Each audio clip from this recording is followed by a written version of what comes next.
नागपूरच्या संदलला कोण कोण गेलं खरंच सांगा. आणि तिथं गेल्यानंतर मनाला किती शांती मिळते ना.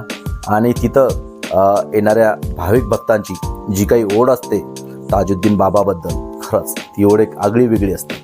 आणि सर्व भक्तांना पावणारा व भक्तांवरती माया प्रेम करणारा हे असे ताजुद्दीन बाबा. त्यांच्यावरती ही जी मराठीमध्ये कव्वाली आहे आपल्याला खूप आवडली. तर ही कव्वाली ऐका, तुम्हाला सुद्धा आवडेल.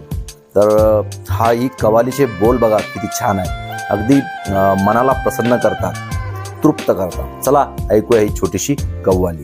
ताजवाल्याची दुनिया दिवानी, ताजवाल्या